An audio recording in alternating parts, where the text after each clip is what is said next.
or to show a brother the love of Christ, to dry a tear, or comfort the lonely, to show the way to one who is lost, or to console a broken heart, to help the fallen, or teach those thirsting for truth, to forgive or offer a new start in God. Know that the Pope is by your side. The Pope supports you. He also puts his hand on yours, a hand wrinkled with age, but by God's grace is still able to support and encourage.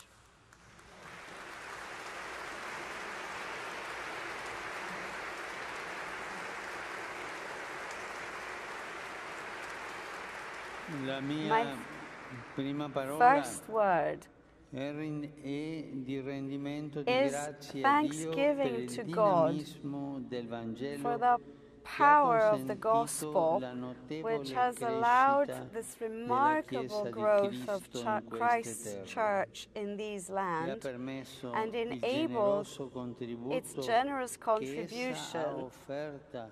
that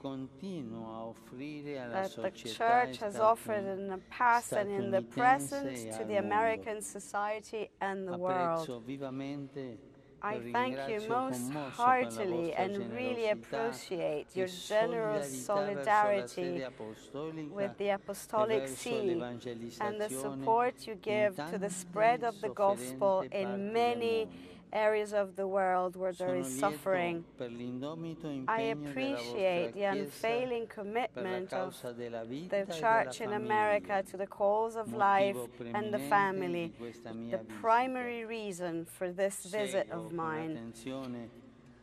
I follow closely the immense efforts you have made to welcome and integrate immigrants who continue to look to America, like so many others before them, in the hope of enjoying its blessing of freedom and prosperity.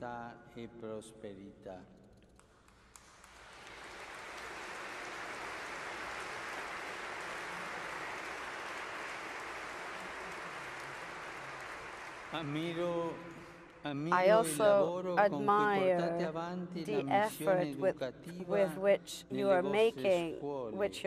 to fulfill the Church's mission of education in schools at every level and the charitable services that you offer in your numerous institutions. These works are often carried out without appreciation or support of their real value, and often with heroic sacrifice, maintained with the alms of the poor, because these initiatives grow out of obedience to a divine mandate which we may not disobey. I am conscious of the courage with which you have faced difficult moments in the recent history of the ecclesiastical path without fear of self-criticism and at the cost of mortification and great sacrifice, without giving in to the fear of giving up everything that is superfluous, as long as you can regain the authority and trust that is demanded of Christ's ministers, as the soul of your people demands. I know how much the wounds of these last few years have weighed on your spirit, and I have joined my efforts to yours in the efforts of succoring those victims. And when we bring succor,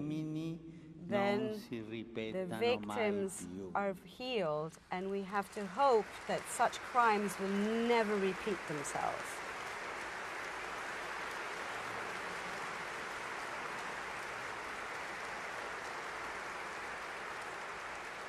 I